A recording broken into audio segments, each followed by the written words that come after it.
If I'm being honest, no one requested this video, but I think it's very needed. Today, I'm going to be talking about 16 things that I wish my strict Asian parents told me growing up. Also, no, my camera angle is not broken. Actually, it might be because I'm terrible at this YouTube thing, but you guys are intentionally seeing my face for the very first time. Let's not make this awkward, let's just get into it. Here are 16 things that my strict Asian parents should have told me growing up, but didn't.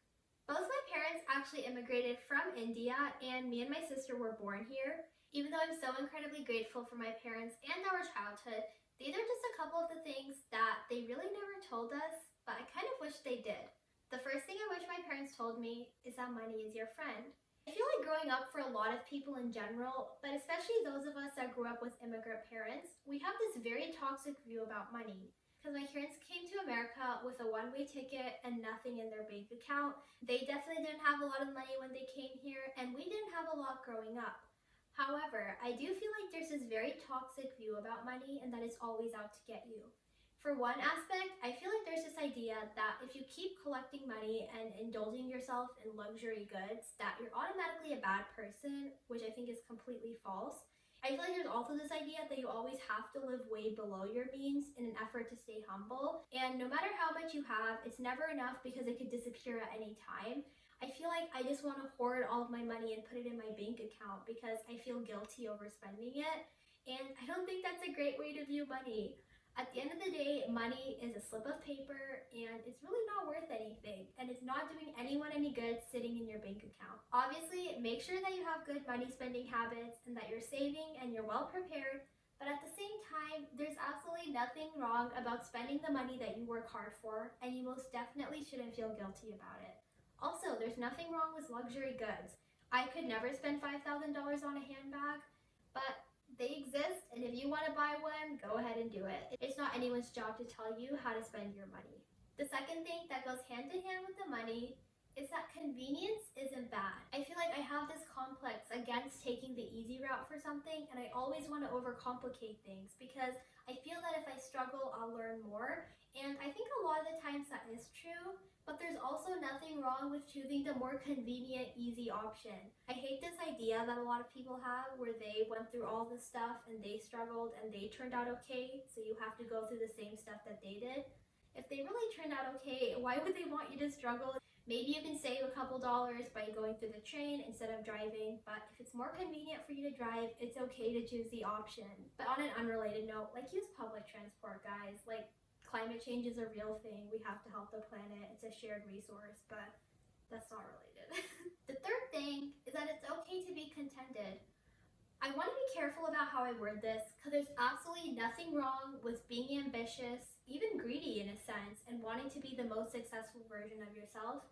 But at the same time, I don't think any of us should feel pressured to go after this millionaire lifestyle. For a lot of us, living in a small middle-class house, having a little suburban that you drive your kids to school and back every day is completely fine. I don't care if I'm not making six figures. I don't care if I'm living a more paycheck-to-paycheck life. For me, I have different priorities, and I don't need to be the CEO of a company. The fourth point is that it's okay to take pride in your appearance. I'm sure so many of you have heard the classic line of, "Are you going to school or a fashion show?" And I think that's so toxic. Don't get me wrong, I don't think you should ever base your self-worth or anyone's self-worth about their appearance. But if you want to spend a couple extra minutes in the morning getting yourself dolled up, there's nothing wrong with that. If you want to express yourself how you feel inside on the outside creatively, that's great, and you should go for it. Again, not all of us have the same interests. We don't all want to spend hours into our appearance. But I feel especially in my family, you were kind of looked at as vain or conceited to just wanting to present yourself in a certain way, and I think that's completely fine. I don't think that you should draw self-worth based on your appearance, but I think it's completely okay to be prideful of how you look. The fifth point is that being emotional isn't bad. In my family, we were always taught to take a step back, put emotions aside, and make the most logical, sensible decision. But sometimes the most logical decision makes you feel absolutely terrible about yourself. And in that case, why would you pick it? It's coming from a STEM major, guys. Science in the world is really not that serious. Physics, which is pretty much the foundation for chemistry, biology, engineering, even math in a sense, particles behave behave differently when we're observing them versus when we're not observing them. Nothing in life is that serious but your emotions. It's so important that you're always in tune with how you're feeling and how your body's reacting to certain situations. Sometimes one decision might look better on paper, but if your heart's not in it, don't choose it. Now, I do want to add on a note that especially when you're a teenager, you have a lot of hormones flowing through your body and you often feel things very strongly. And there's nothing wrong with that. Make sure you're acknowledging those emotions. Sometimes it's worth taking a step back. Like if you feel like the world is going to end because you didn't have a candy bar, that might be a minute that you want to take a step back out of your body.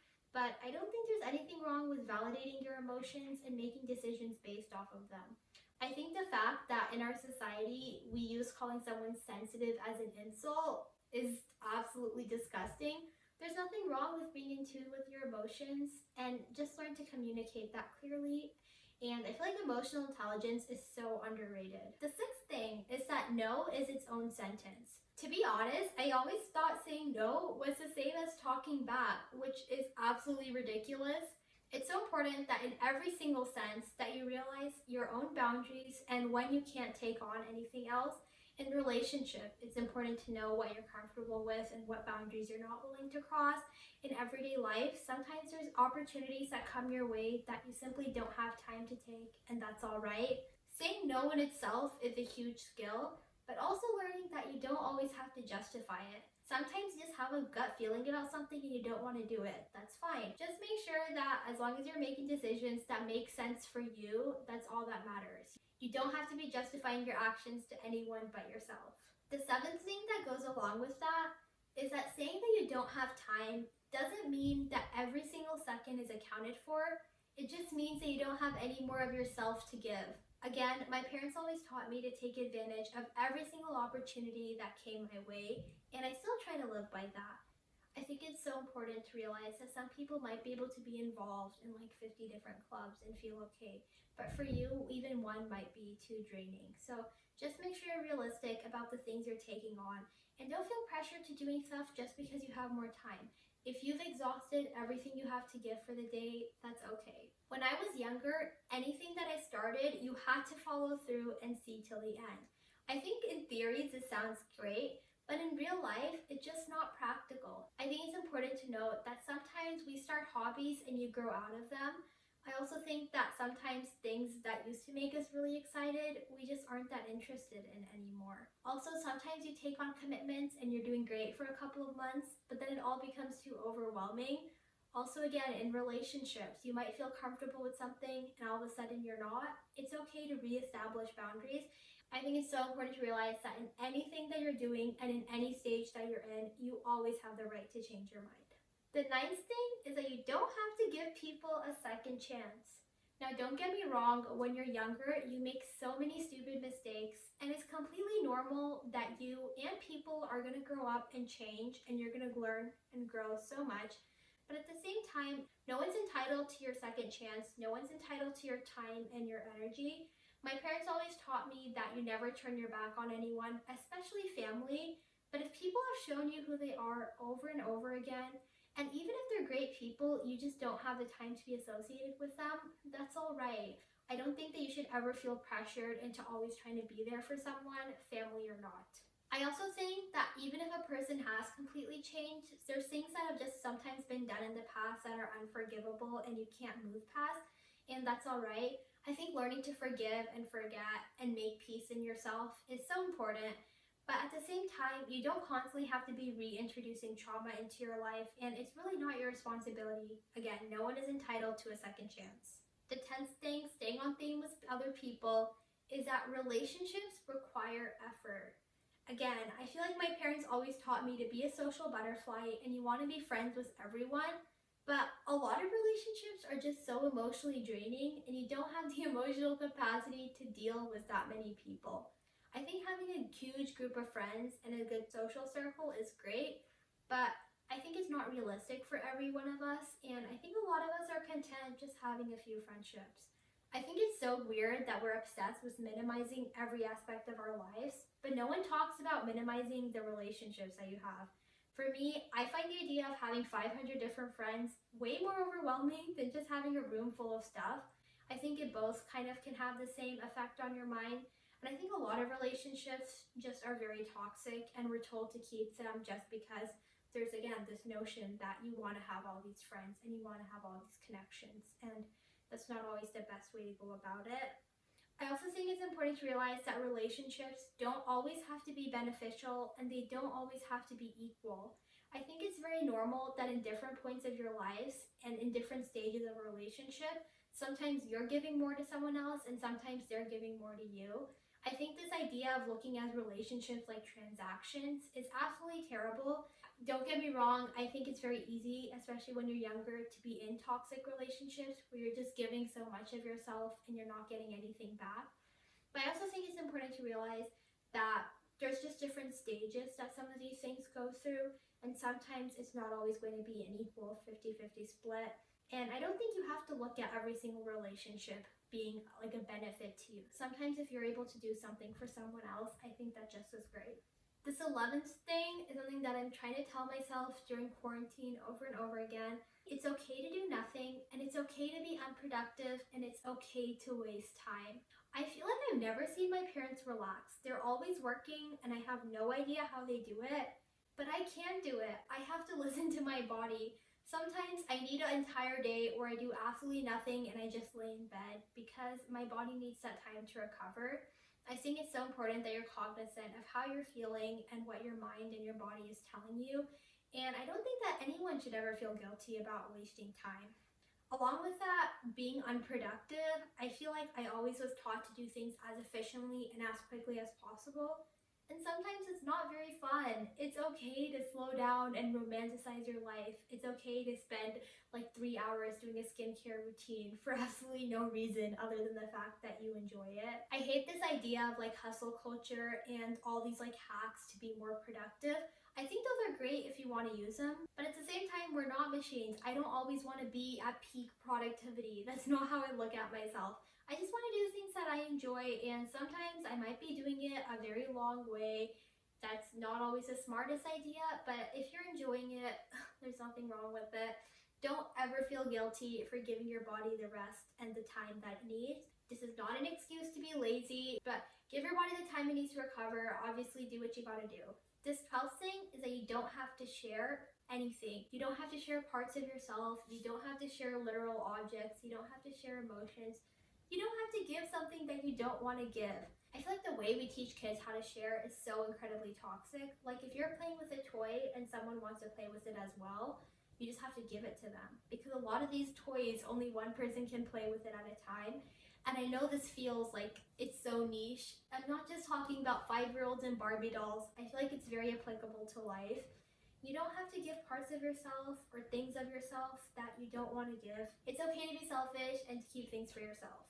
Don't get me wrong, it's so incredibly important to be generous. Please be generous, especially during this time and state of the world. You never know what someone is going through. Always give people benefit of the doubt. The 13th point is that growing old isn't a choice, but growing up is. I feel like I always believed that every single adult had so much knowledge and so much experience and they just had all their stuff together. But to be honest, the only thing that it takes to be an adult is to survive. There's a lot of people who don't learn from their experiences, who don't grow, and who honestly are just grown-up babies. I think it's important to realize that just because someone is older than you doesn't mean that they're more experienced. And I also think that it's important that we're conscious, that's a tough word to say. That we're consciously making the decision every single day to learn from our experiences and to grow up. Again, experiences are going to come no matter what. You're going to age no matter what. But how you choose to take those experiences and how you choose to age is our choice. 14th thing is to not take advice from people you don't want to be like. I know, respecting your elders is so incredibly important, and I think that a lot of people have so much wisdom to give. But I also think that there's a lot of people whose lives are a complete mess, but they have all this advice about how not to be like them and how not to get to where they are. If someone can't handle their own stuff, they most certainly shouldn't be advising you on what to do. I also think it can be so extremely overwhelming when you have so many people telling you how you should live your life and what you should do. I think it's important that you put your blinders on. Even the most successful person, you might not want to be like them. So why are you taking their advice? Don't get me wrong, everyone has so much to share, and especially like your parents, they probably have so much advice that could be so helpful to you to help you avoid making the same mistakes they have.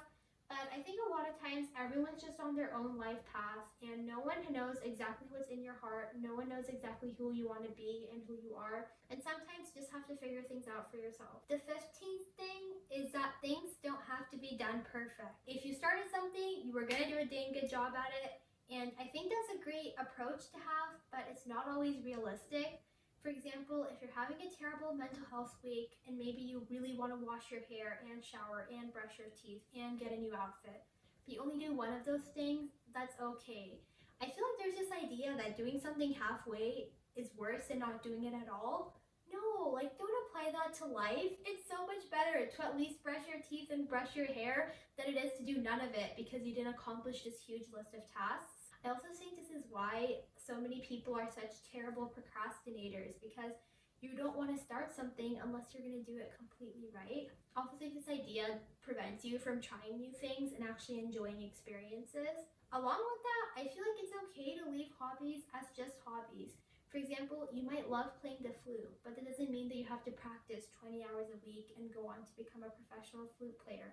There's nothing wrong with just playing maybe 1 or 2 times a month just for a couple of hours.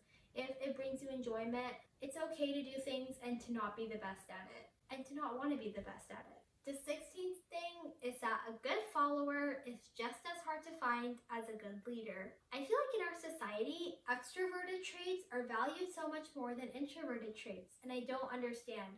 Not all of us want to be the main character. I'm very content being a bystander and watching about other things going on. And I think the fact that everything I say, I feel terrible for saying it, just tells me how much of this like society stereotypes are ingrained in my head.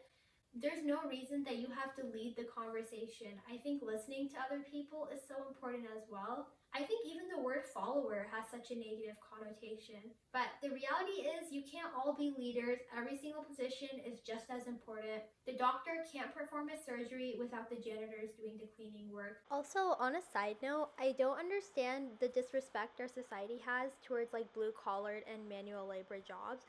I remember being in school and teachers would be like, you better do well in class or else you're going to end up like the school janitor.